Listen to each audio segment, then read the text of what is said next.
Hello viewers, আজ আমি class 9 এর বাংলার ইলিয়াস যে তোমাদের গল্পটা রয়েছে সেটা তোমাদেরকে ভালো করে পড়াবো এবং বোঝাবো। ঠিক আছে? তো ইলিয়াস লিখেছে কে? Leo Tolstoy. ভালো করে নামটা কিন্তু পড়বে। ওকে, চলো শুরু করি। এর উৎস কোথায় আছে উৎসটা দেখে নাও। তো দেখো উৎস কি আছে। লিও টলস্টয় রচিত ইলিয়াস গল্পটি 1885 খ্রিস্টাব্দে রচিত। গল্পটি টলস্টয়ের 23 টেলস, মনে রাখবে 23 টেলস নামক গল্প সংকলনে প্রকাশিত হয়। পাঠ্য গল্পটি সেই গল্পটির অনুবাদটি করেছেন মনীন্দ্র দত্ত। ওকে, এটুকু কিন্তু ভালো করে নোট করে রাখবে। তো দেখো পড়াটা শুরু করছি। উফা প্রদেশে ইলিয়াস নামে একজন বাস্কির বাস করত। উফা প্রদেশ কোথায় আছে?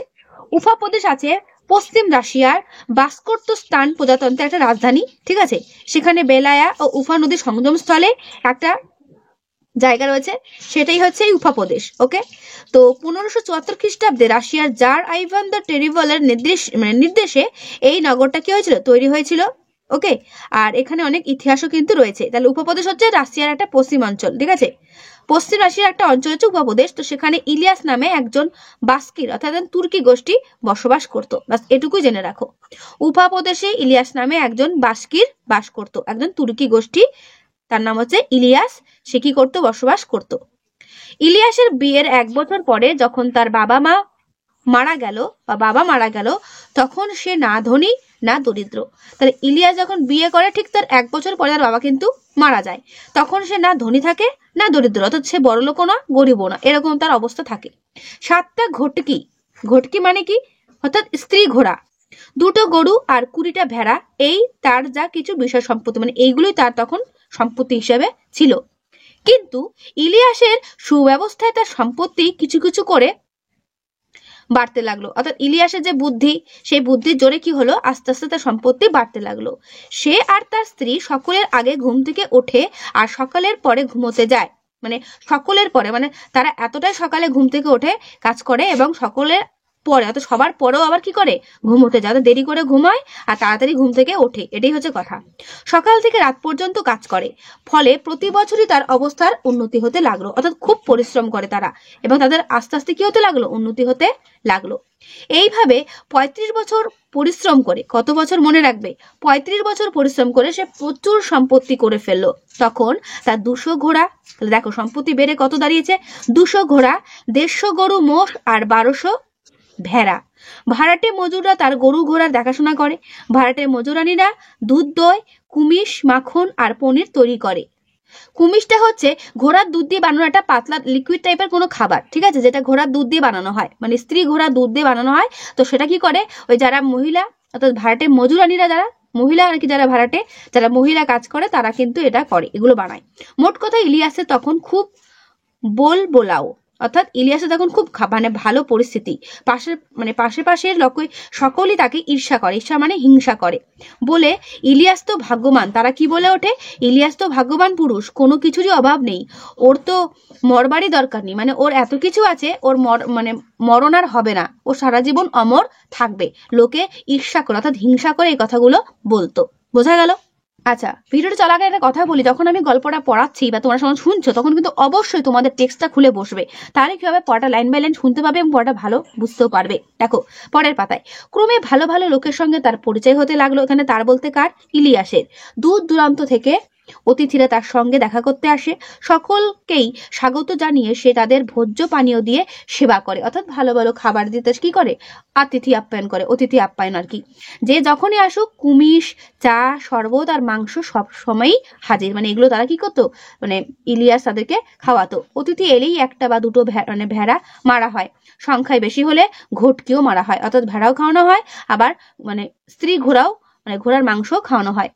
ইলিয়াসের 2 ছেলে 1 মেয়ে। মনে রাখবে ইলিয়াসের কয় ছেলে? 2 ছেলে 1 মেয়ে। সকলেরই বিয়ে হয়ে গেছে। ইলিয়াস যখন গরিব ছিল, ছেলেরা তার সঙ্গে কাজ করত, গরু ভেড়া চড়াতো। কিন্তু বড়লোক হওয়ার পরে তার আয়েশি হয়ে উঠলো, অর্থাৎ বিলাসিতা করতে শুরু করলো। তারা কিন্তু আর সেরকম কঠোর পরিশ্রম করতে লাগলো না। কারা? না ইলিয়াসের ছেলে মেয়েরা। বড়টি এক মারামারিতে পড়ে মারা গেল, অর্থাৎ বড় ছেলেটি একটা মারদাঙ্গায় পড়ে মারা গেল। ছোটটি এমন এক ঝগড়াটে বউ বিয়ে করলো যে তার বাপের আদেশই অমান্য করতে শুরু করলো, অর্থাৎ ছোট ছেলের বউটা কিন্তু অতটাও ভালো না, ঝগড়ুটে। ফলে ইলিয়াসের বাড়ি থেকে তাদের কি করলো? তাড়িয়ে দেওয়া হলো। ইলিয়াস তাদেরকে বাড়ি থেকে তাড়িয়ে দিল। ইলিয়াস তাদের তাকে একটা বাড়ি দিল, কিছু ঘোড়াও দিল, মানে এগুলো দিয়ে তাদেরকে কি করলো, বাড়ি থেকে বার করে দিল।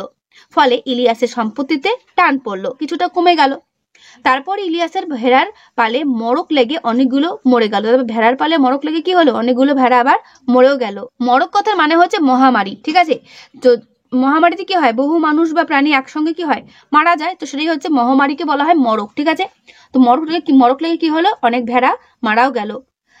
তারপর দেখো, তারপরের বছর দেখা গেল দুর্ভিক্ষ, খড় পাওয়া গেল না একেবারে। ফলে সে বছর শীতকালে অনেক গরু মোষ না খেয়ে মরল। তারপর কিরিবিজরা তার সবচাইতে ভালো ঘোড়াগুলো চুরি করে নিয়ে গেল। কিরিবিজরা কারা, রাশিয়ান চোরদের বলা হয় কিরিবিজ, ঠিক আছে, মনে না থাকলে খাতায় নোট করে রাখবে। তো এরা কি করলো, সমস্ত ঘোড়াগুলো চুরি করে নিয়ে গেল। ইলিয়াসের অবস্থা খারাপ হয়ে পড়লো। এই কিরবিজটা কিন্তু চুরি করে, ঠিক আছে, মানে রাশিয়ান চোরদের কিরবিজ বলা হয়। ইলিয়াসের অবস্থা খারাপ হয়ে গেল, মানে খারাপ হয়ে পড়লো আর কি। যত তার অবস্থা পড়তে লাগলো, ততই তার শরীরের জোরও কমতে লাগলো। অর্থাৎ যত তার জিনিস কমছে, শরীরের অবস্থাও আস্তে আস্তে কমে আসছে, মানে শরীর আর আগের মতো শক্তপোক্ত রইল না। এমনই করে 70 বছর বয়সে, মনে রাখবে, এইভাবে কেটে গেল বাকি 35 বছর। তো 70 বছর বয়সে ইলিয়াস বাধ্য হয়ে তার পশমের কোট, কম্বল, ঘোড়ার জিন, কি কি দেখো, পশমের কোট, কম্বল, ঘোড়ার জিন, তাবু আর সবশেষে গৃহপালিত পশুগুলোকে বিক্রি করে দিয়ে দুর্দশার একেবারে চরমে নেমে গেল, মানে খুব খারাপ পরিস্থিতি নেমে আসলো। আসল অবস্থা বুঝে উঠবার আগেই সে একেবারে সর্বহারা হয়ে পড়লো, মানে কিছুই আর থাকলো না। ফলে বৃদ্ধ বয়সে স্বামী স্ত্রীকে অজানা লোকের বাড়িতে বাস করে তাদের কাজ করে খেতে হতো, মানে অন্যান্য লোকের বাড়িতে থেকে কাজ করে খেতে হতো। সম্বলের মধ্যে রইল শুধু কাঁধে একটা বোচকা। কি রইল, শুধু বোচকা। তাতে ছিল একটা লোমের তৈরি কোট, মনে রাখবে বোচকায় কি কি ছিল, লোমের তৈরি কোট, টুপি, জুতো আর বুট। আর তার বৃদ্ধা স্ত্রী শ্যামসেমাগি। তাহলে স্ত্রীর নাম কি, শ্যামসেমাগি, ঠিক আছে, এটা মনে থাকে জানো। ইলিয়াসের স্ত্রীর নাম কি। বিতাড়িত পুত্র অনেক দূর দেশে চলে গেছে, মেয়েটাও মারা গেছে। বৃদ্ধ দম্পতিকে সাহায্য করবার তখন আর কেউ নেই। বিতাড়িত পুত্র মানে ছোট ছেলেটা, যাকে সে তাড়িয়ে দিয়েছিল, ঠিক আছে। মোহাম্মদ শাহ নামে এক প্রতিবেশীর করুণা হলো বুড়ো বুড়ির জন্য। এখানে বুড়ো বুড়িকে ইলিয়াস আর ইলিয়াসের স্ত্রীর কথা বলা হচ্ছে, যে তাদের এক প্রতিবেশী, তার নাম হচ্ছে মোহাম্মদ শাহ। তিনি কি করলেন, তাদেরকে একটু আশ্রয় দিলেন। সে নিজেও ধনী নয়, গরিবও নয়, তবে থাকতো সুখে, আর লোকও ভালো, ঠিক আছে। ইলিয়াসের অতিথি বৎসলতার কথা স্মরণ করে তার খুব দুঃখ হলো, মানে ইলিয়াস এক সময় যেভাবে অতিথি আপ্যায়ন করতো, সেই কথা তার মনে পড়ে তার খুব দুঃখ হলো। বলল, ইলিয়াস, তুমি আমার বাড়ি এসে আমার সঙ্গে থাকো, বুড়িকেও নিয়ে এসো। যতটা ক্ষমতায় কুলোয় গ্রীষ্মে আমার তরমুজের খেতে কাজ করবে, আর শীতকালে গরু ঘোড়াগুলোকে খাওয়াবে। শ্যামশ্যামা গিয়ে ঘটকিগুলোকে দুইতে পারবে, অর্থাৎ দুধ দোয়াবে, কুমিশ তৈরি করতে পারবে। আমি তোমাদের দুজনেরই খাওয়া পড়া দেবো। এছাড়া যদি কোনো কিছু লাগে বলবে, তাও দেবো। এই কথা বলে মোহাম্মদ শাহর বাড়িতে তারা আশ্রয় নিল, ঠিক আছে। ইলিয়াস প্রতিবেশীকে ধন্যবাদ দিল। সে আর তার স্ত্রী মোহাম্মদ শাহর বাড়িতে ভাড়াটে মজুদের মতো কাজ করে খেতে লাগলো। প্রথমে বেশ কষ্ট হতো, কিন্তু ক্রমে ক্রমে সব কষ্ট সয়ে গেল। যতটা পারতো কাজ করতো আর থাকতো। বুড়ো বুড়িকে রেখে মোহাম্মদ শাহরও লাভ হলো, কারণ নিজেরা একদিন মনিব ছিল বলে সব কাজে তারা ভালোভাবে করতে পারত। তাছাড়া তারা অলস নয়, সাধ্যমতো কাজকর্ম করত। তবু এই সম্পূর্ণ মানুষ দুটি দুরবস্থা দেখে মোহাম্মদ শাহরও দুঃখ হতো। একদিন মোহাম্মদ শাহর একদল আত্মীয় অনেক দূর থেকে এসে তার বাড়িতে অতিথি হলো। তাদের মধ্যে একজন ছিল মোল্লা। মোহাম্মদ শাহ ইলিয়াসকে একটা ভেড়া এনে মারতে বলল। ইলিয়াস তার চামড়া ছাড়িয়ে সেদ্ধ করে অতিথিদের কাছে পাঠিয়ে দিল। অতিথিরা খাওয়া দাওয়া করলো, চা খেলো, তারপর কুমিশে হাত দিল। তাহলে এখানে মোল্লা হচ্ছে সেই সময়কার, মানে মুসলমানদের ধর্মচারণের পুরোহিতের মতো সহায়ক এক ধরনের পণ্ডিত, ঠিক আছে, তাদের বলা হয় মোল্লা। তো তারা এসছে কাদের বাড়ি, মোহাম্মদ শাহর বাড়ি। এবং সেখানে কি করলো, ইলিয়াস তাদেরকে একটা ভেড়ার মাংস আর কি, ভেড়ার চামড়া ছাড়িয়ে সেদ্ধ করে তাদের সামনে দিল। ওকে, তারপর তারা খাওয়া দাওয়া করলো। মেঝেই কম্বলের ওপরে পাতা কুশনে গৃহস্বামীর সঙ্গে বসে অতিথিরা বাটি থেকে কুমিশ পান করতে করতে গল্প করছিল। এমন সময় কাজ শেষ করে ইলিয়াস দরজার পাশ দিয়ে যাচ্ছিল। তাকে দেখতে পেয়ে মোহাম্মদ শাহ অতিথিদের বলল, দরজার পাশ দিয়ে যে বুড়ো মানুষটি চলে গেল, তাকে আপনারা লক্ষ্য করেছেন কি? একজন বলল, আমি তাকে দেখিনি, কিন্তু ওর মধ্যে বিশেষ করে দেখবার কিছু আছে নাকি? বিশেষত এই যে একসময় সে এই তল্লাটের সবচেয়ে ধনী ছিল। নাম ইলিয়াস। নামটা আপনারা হয়তো শুনে থাকবেন। অতিথি বলল, নিশ্চয়ই না শোনবার জো কি? লোকটি কখনো চোখে দেখিনি, কিন্তু তার সুনাম ছড়িয়েছিল বহুদূর। অথচ আজ তার কিছুই নেই। আমার কাছে মজুরের মতো থাকে, আর তার স্ত্রী আমার ঘটকিদের দুধ দোয়।